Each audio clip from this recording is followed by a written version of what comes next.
in order to win, somebody has to build an effective structure, but sometimes a player with lack of money or resources, and you heard the phrase. So that's why the building an effective organization is similar to building a Warcraft game. So let's have a look how you should build up your company structure based on the test department. Before we start, let me introduce myself. My name is Ayupov Askar. I've been working in IT sector for 7 years, 6 of them devoted to testing, and 5 years as the manager of different teams like test teams, project teams. And the most complicated work which I had done is the management of the developers and construction group. I started to work in the bank in 2015 and became a manager. And it was at that time when the bank was actively refusing to work with vendors. And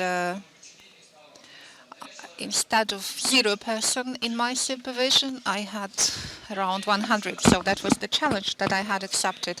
My key tasks was to save what we had and later think how we could multiply it. And this raised a number of questions. I'll also share you the information of what we also did. There'll be nothing new in my presentation, no geniusly brand new ideas. I'll only share with our experience of implementation of the tool which is already known. I'll also tell you about these challenges that we faced while implementing these tools. Let's start. I'll tell you from a sad story. Once a colleague of mine came to me and told me that he's no longer developing, he is performing his daily works, he is working on something, but nobody takes care of what he really wants to do and the way he would like to grow. As a department manager, I spoke with the project manager and we decided what will be the development plan for him, what tasks could we entitle him to do. In future, we unfortunately lost this person to our company and we started to have more and more cases like this. Twice per month, my employees told me that they had no development and they left for other companies.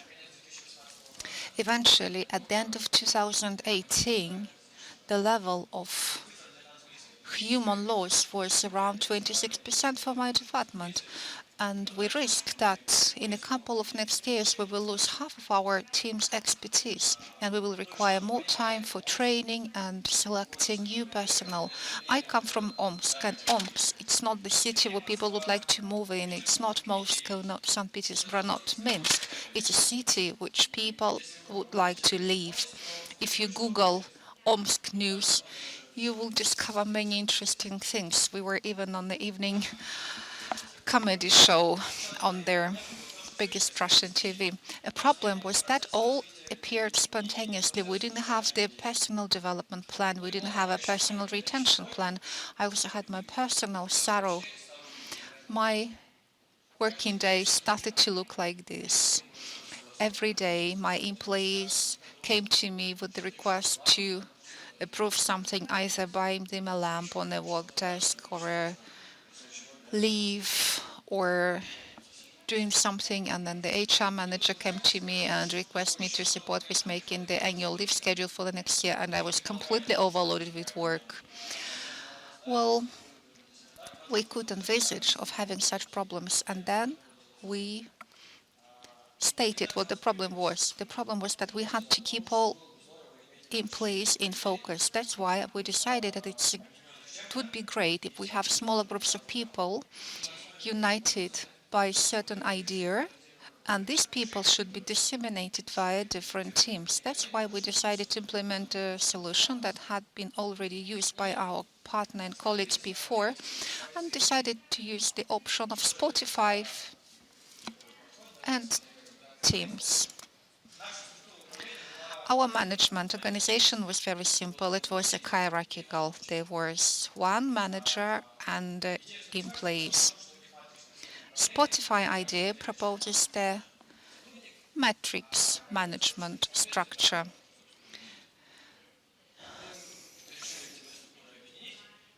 And we decided to put together the matrix approach with guild ship approach.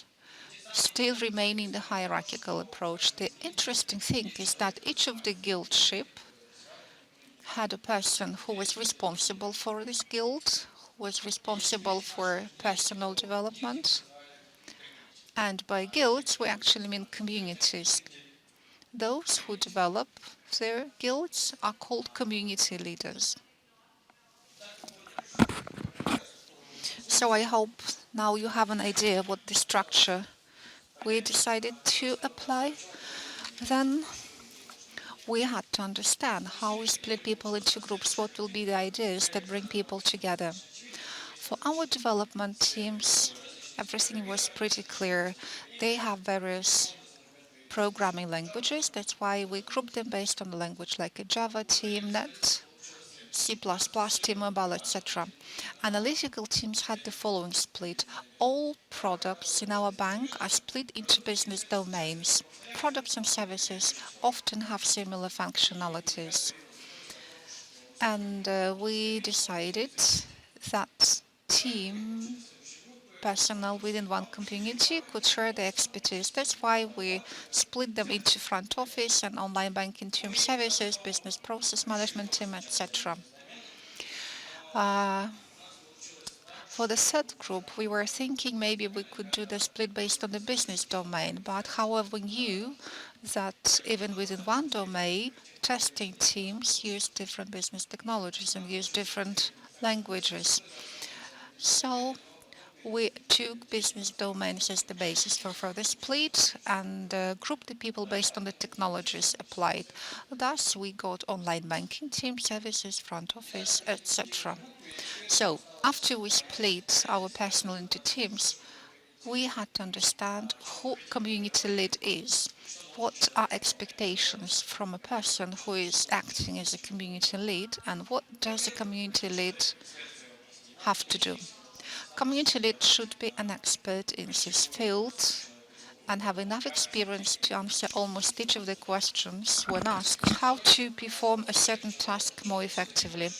This person is more about people. His tasks will be communicating with people, develop career development plan, personal development plan, and find agreement with people. So community lead had the certain duties. This person works within a team. He still continues writing a code or does analytical work. We are not taking him out of the team. We only assign him management duties.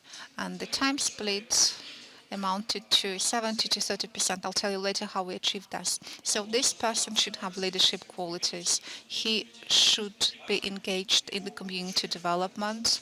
His task is hiring personnel. He should be well informed about the team to be able to find a person with the matching skill and knowledge. Also, he should do the mentoring and training, and he should be a partner. He should enjoy trust from his team. Also, community lead is responsible for the activities of test teams, such as meetups, conferences, test schools, and test training. So everything that goes far beyond the framework of the usual set of teamwork activities. It's important that for me, all administrative work was transferred to a community lead. Right, this might look very ideal, a kind of a super bank. But if you compare community lead or a regular tester, you may see that before this system, a person was only testing. Now he has to organize meetings, approve vacations. But at the same time, he is giving you job career. This person has new terms of reference and he has salary increase. After we developed the scope of responsibility for a community lead, we had to find people who would be ready to accept such kind of work. I was nominating and selecting people for appointing for this position. I'll tell you about some interesting cases. There was one person who was an expert in the field, who was a leader in his team, who was quite proactive and was ready to do all tasks that went beyond the scope of his responsibility without quality loss. So he wanted to and he could do what we proposed him to do. We negotiated with this person that he will become a community lead. We developed a development plan for him. We gave him clear tasks and goals, and the person reached the task. But as told before, there was nothing ideal in this world, and after half a year, this person changed his career path and became a developer. After that, we appointed another person for this position who came from the same team, and we appointed him as the team lead. There was also one case where the person didn't fit by certain parameters.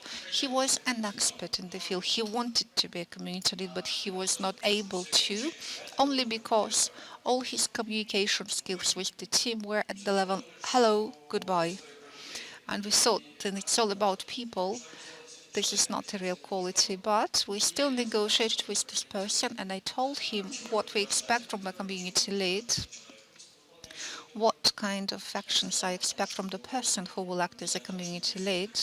And I told them that in order to be efficient, he will have to communicate with the team, with the managers, with the team leads before, and will be able to communicate. So the person realized that it's not his cup of tea, and we proposed him another personal development plan. There was one more person who was very motivated. He was really ready to start at once. He was an expert. He was a leader, but not always. He was only ready to take up the tasks which he liked, and then he could lead the people. But if he didn't like the tasks, that he just rejected. He really wanted to be a community lead, and he could have become, but there was one drawback. He didn't complete the tasks which he had started. Not all of the tasks, of course, but some of them. In the end, he was appointed a community lead, and within the first 3 months, we had regular meetings with him once a week, and we analyzed all the tasks that he performed as a community lead. We reviewed all new coming tasks and upcoming tasks and split the tasks into smaller parts, smaller steps. We gave him these tasks and steps only after he has finished the current ones, and we set him deadlines for performing certain tasks. With time, he learned to finish all the tasks that we had in place, and there were no problems with him. There was another case. This person was an authority in our department. He was an expert who spent a lot of time in testing. He also was a team lead. He had leadership qualities. He was a leader in his team. He didn't really want to become a community lead, but he could have. He believed that it's by default this role is already given to him. He doesn't have to show any initiative. He expected that this community lead position will be given him for granted. If not, he would have started to, let's say, poison the team, and it would have been bad for us. And he actually worked really a lot from morning till evening. I decided still to appoint him a lead. At the beginning, we worked very tightly with him. We met 2 or 3 times per week and discussed all the pool of his tasks, both as a community lead and just as an average team member. And we discussed how he's going to do it and when he's going to do it. Over the first 3 months, I was just giving him smaller tasks. The bigger ones were split into smaller ones, and I told him clearly, do this, do that. After 3 months, I started to show him what effect such work brought for him personally and for the whole team. I also collected feedback from all the people from his work and from the ones who he worked with, such as product owners, product managers. Eventually, we have reached the requested, the needed level of efficiency. Of course, I was supposed to have received this efficiency level a year ago, but so. There was also another case. There was a team where none of the team members wanted to become community lead. But I'm very proactive. I'm an expert, I'm a leader, and I became a community lead myself. I wanted and I could do that. After we nominated personnel for such roles, we thought, okay, now we can gear towards success. And the title of my presentation sounds as we need more managers, and let's see how many managers a person started to have. So there's a team lead who is responsible for the product. Then he has a community lead. He has a head of profession, which is me. So now the employee looks at this picture and he's horrified because he has 3 line managers and he just simply runs away, horrified. Of course, we are not letting him leave.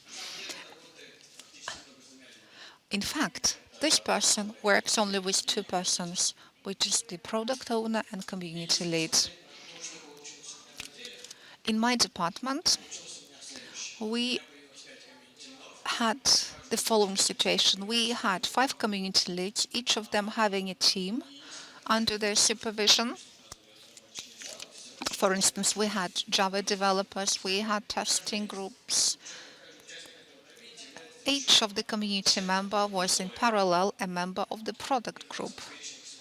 And you see in these brown boxes, you can see the teams that have product owners and community leads. And each of these person had a manager on top of him or her.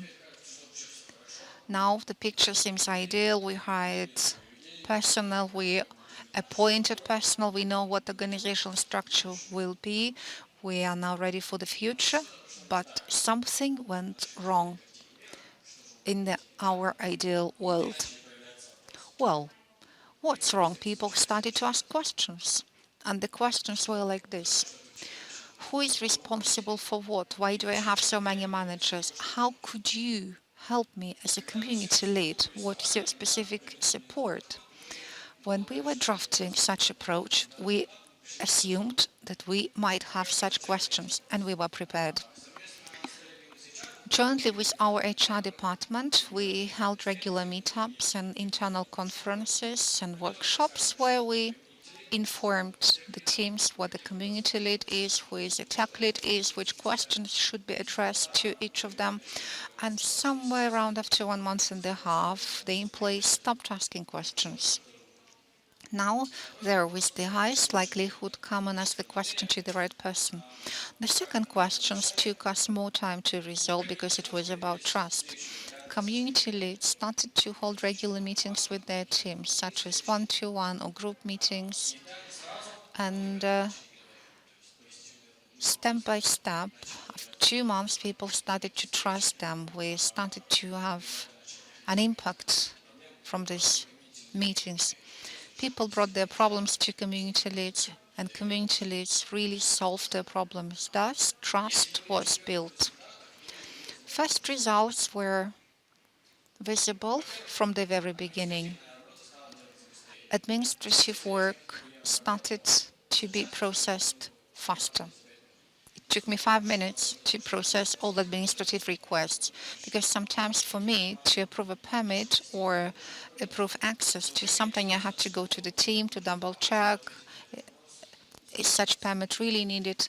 That community lead could have solved it within 30 minutes because he was more deeply involved in the team. And another impact effect is that we had more communication, such as more meetings, more obligations, more meetups in list in the calendar. A logical question is how come? Where we found the time for having all these meetups of this? Let's analyze where the time came from. Most of our teams work based on 2-week sprints. That's why let's take 2 weeks times. Having 80 working weeks. During 80 weeks, the core activities, core work activities such as coding or testing were performed. Within these 80 persons, I make a community lead to do one-to-ones. Half an hour for one-to-one with 10 people in the team. It means community lead has to find additional extra 5 hours in order for one-to-one meetups to be efficient and not just a mere formality. A community lead also would need time to reflect on the questions, probably ask me, consult with me, so which also took another 1 hour, then additionally 10 hours. You see, there's also a kind of activity of the testing department. Once a year, once every half year, we organize test training school, which is mandatory for participation, and it takes around 40 hours. We held such things once every 3 months, and they lasted around 12 hours. In total, it amounted to another 9 working hours. In addition, this person had to do interviews and do some administrative work. So in the end, we might get a person who hates me with all his heart because I add him 28 working hours on top of what he has. And his calendar turns from an empty one to a very stuffed one. What are we to do about this? Where we can take additional time? And I started to work with each of the community leads. I started to support them. My first answer was delegate. If you can delegate, please do. I also advised them to train. If they were the only source of knowledge, I asked them to share the knowledge.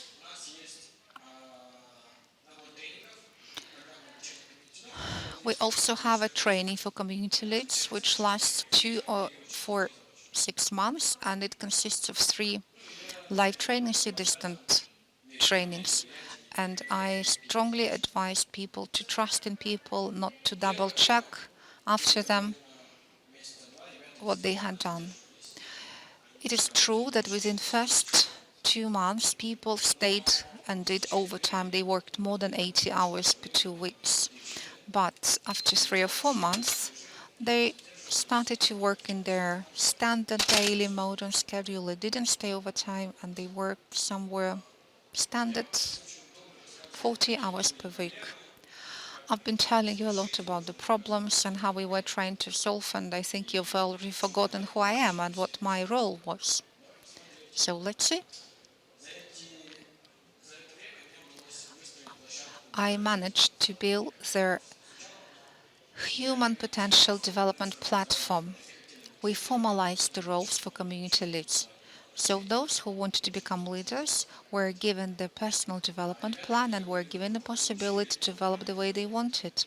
Their team members received attention. They received attention, possibility to be heard. Also, they were given personal development plans and they could understand where they could move further. We also organized 2 test schools at higher educational institutions. All community leads took part in these trainings. I also managed to build quality assurance community. In the beginning, the team members were not very engaged in interpersonal communications, but after 2 meetups, people started to share knowledge, experience. We started to invite external speakers. We started to organize conferences. Now we're having the biggest conference in Omsk called the Coda, and we are now the biggest player in our city in their market for testers. I also had to establish a procedure to measure the efficiency, and I established the KPIs to measure this. So the first one was the personnel retention. The loss of personnel in the first year was 26%, but later it reduced by 13%, and I hope it will improve. Also, we have anonymous questionnaires, anonymous service, which measures the satisfaction level of employees. We perform the satisfaction service twice a year, and as compared to 69% in 2018, the figures for 2019 has grown up to 75%. So the level of satisfaction for the bank, which is required, is at least 74%. So this year we have reached our KPI. As for me personally, I have less routine works and I'm now performing the tasks for which I was hired. That's I organized the testing training school for higher education sector, and I started to do what I was invited for. Also, I managed to formally establish the position of the community leader. The attrition level has gone down and people started to feel happier. The employees were feeling happier and they started to feel more relaxed. When I was preparing for my presentation, I realized that, and it was a discovery for me, actually. I would like to share this discovery, this genius thought. You can even write it down and remember. Business is done by people. People are social creatures. People need communication. That's the discovery that I made. I've been telling you for half an hour about this. Why should I have been telling you this? But this is really true. If we didn't believe in this approach, if we didn't keep our promises, if we didn't communicate, none approach would help us. So that is why, colleagues, communicate, delegate, and be happy. Thank you.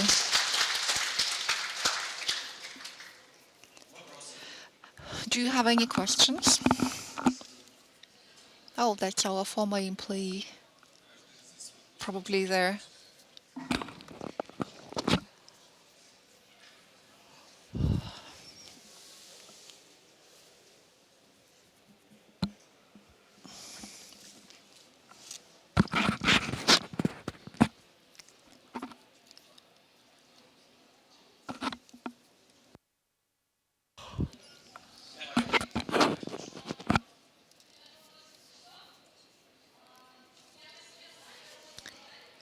We had 80 hours, and were there a lot of meetings where we're simply not able to test. And that's why a lot of tasks were delegated to other colleagues, but the colleagues had other tasks to do. In the end, we were supposed to split the task between people in a more equal way, but suddenly, on top of what the people have to do, they just give in more and more tasks. What are we to do? I'm joking, just leave. Well, you see, when the team were delegating, you see, they were first training their team members because if a person has become a junior, he won't become a regular at once, he won't be performing more tasks at once. So it took a lot of time for the community leads to train. And it's true, I still kept their tasks for them to be performed. But the business was prepared for a little bit slowdown, and the business understood what we were doing it for.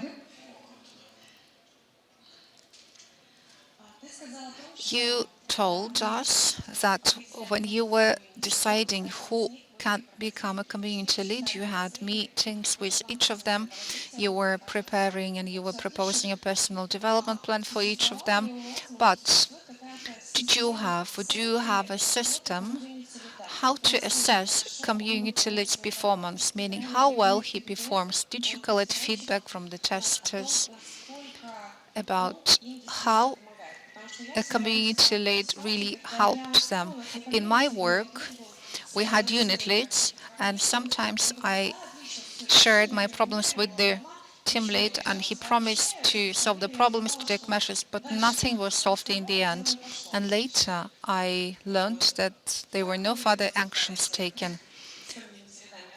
How do you work with the community leads? Do you have any work assessment plan, performance evaluation plan, and what's the plan for this?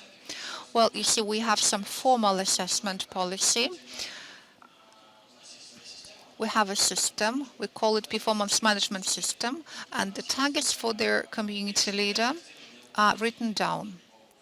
Also, there is a list of tasks for each unit manager, and there is a satisfaction survey. So then we also evaluate the level of attrition. We regularly communicate with the team members and collect feedback. We often also had meetings with the community leads themselves, and we are asking, is it really useful? And we ask the team members, is such position really useful? It's true, but the satisfaction survey is anonymous. How could you evaluate team community leads performance based on the anonymous questionnaire? It's true. It's just an average valuation. It's like the average temperature of patients in the hospital. But in order to assess the particular community lead, I had to work with the team. I can't tell you that everything worked well and became to work fine at once. Good day. Thank you for the presentation. Could you get back to the slide when you were solving the problem with the overtime in the amount of 28 working hours? Maybe I did not understand it, but since people had additional workload, additional 28 hours emerged later. Next slide, please. Here, what to do? Okay, so you see the people were still overloaded with work. They had overwork, and then you tell him, okay, go through the trainings, 3 distant trainings, 3 classroom trainings. It's still more work. So, and what was delegated? Some professional duties, professional tasks. Well, yes, there was only one person who was developing framework, but in such a case, maybe people lost their status of a leader or an expert. Why should these people lose the expert? They should lose because they were less engaged in the project, there was less involvement. I'm thinking about myself because if I'm less involved in the project, I might lose some of my positions. So, but if a person is not deeply into technical details, but you see, if you are not working in this for 8 hours per working day, it's much more complicated to remain an expert, isn't it? Well, you can't lose the experience that you have already gained. I don't know, maybe you've never been on the maternity leave. Everything is easy to lose once you're in the maternity leave. Well, the story of a community lead is not like a story of a person who was on a maternity leave. Do you understand it correctly? You didn't lose the expertise. Did you measure it? I did. But I can't say that the community leads lost their expert potential because the team remained the same, still just the capacity of the person remained smaller. Could you possibly share your satisfaction questionnaires templates?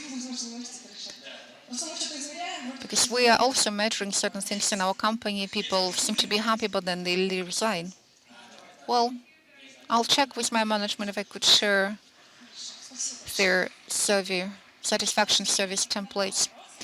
I guess we only have time to ask 2 questions. You can communicate with each other later. Could you get back to one of the slides? Okay, my question is, in your schedule, you put 80 hours as a regular workload for a tester. But why should a community lead also work as a tester for 80 hours if he still has overtime of more than 28 hours? Would it be possible that a community lead also works 80 hours per week without overload, like deducting this 28 hours? Then you won't have to work with the delegating, with the burning out, and all other problems that may arise.